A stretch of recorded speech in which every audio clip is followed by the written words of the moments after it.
testicles.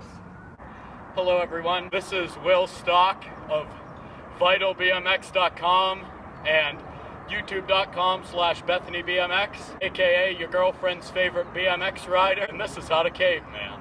So to do a caveman, you kind of have to know what a caveman is. I will demonstrate. You're standing on your feet while holding your bike, and then you jump on. It's not one of those crazy circus tricks that you'll see like Stevie do, or maybe Tyler Fernangle, Devin Smiley. It's not one of those tricks that cures cancer, but it is something that you could throw down in a game of bike and possibly get your opponent a letter with. It's a fun trick that you can do off of small things, and if you're Sean Burns, you could even do it off of something large. What you're gonna wanna do is, I am left foot forward. So, I hold my bike like this, left hand on the bars, right hand on the seat, and then I just kind of like hold it out and I swing my back leg around.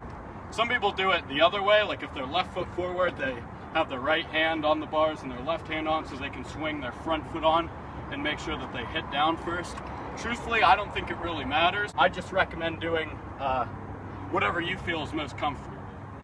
When I'm doing caveman, what I like to try to do is I'll prepare for the caveman. I'll make sure that my cranks and my pedals are aligned. They're straight. I don't want my pedal, you know, like straight up and down so that it has to move whenever I hit. Most of the time, if I'm doing a caveman, when I have my free coaster wheel on, which is what I have on right now, I like to make sure that my coaster is engaged as it is right now.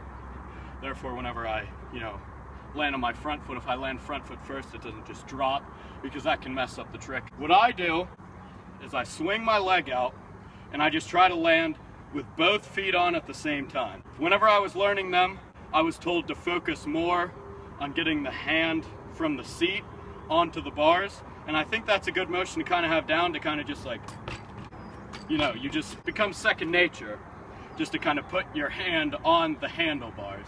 I think, and I bet a lot of people who do cavemen agree with me, that it is best to do them onto a bank or a transition of any kind rather than landing flat.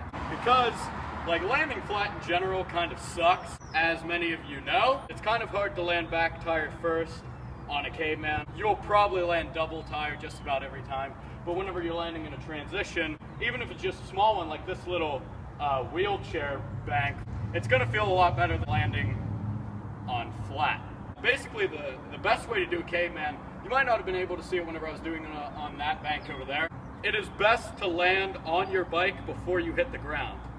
A lot of people, whenever they're first learning them, people do this. Not necessarily a caveman, but whenever you're just getting started, it can help you learn the trick.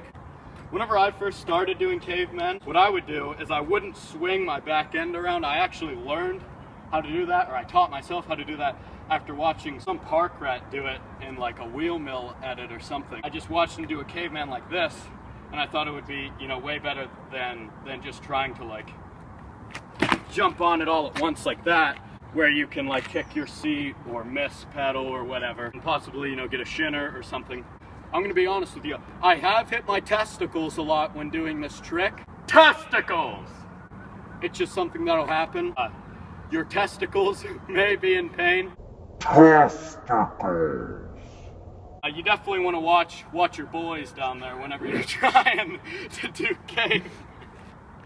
Now that you've got everything down, you're kind of starting to do them on flat, or you're like bike sitting before, you might want to try to get on the bike before it hits the ground. I'd recommend doing it off of something that's like maybe right above peg height or peg height. As you can see, this is just about right above. It's like a small little ledge, and it's into a little bank. If I were to land flat off of this, you know, it wouldn't be detrimental to my joints. Like I said before, whenever you're going for the caveman, you're gonna wanna make sure that everything is aligned up before you go off. If you notice, like as you're swinging your leg around, that one of your pedals is like in a weird position, definitely bring that leg back. Just because the reason why people sometimes land cranks whenever they do tail whips is because it's a larger platform. You don't want to be aiming for a platform that's about that wide whenever you're trying to caveman, especially on your front foot, because as we all know, if your back foot lands and your front foot doesn't, your cranks are going to go back, and most likely your leg is going to be right there. Nobody likes pedal bikes, so you don't want that to happen. I kind of trained myself to land with both of my feet on at the same time. I think as you do cavemen more and more, you'll be able to teach yourself to do that as well. Like I said, it's not a trick that cures cancer, but then again, it's not something you can just get overnight. It takes a little bit of practice. So I'll do this caveman for you guys.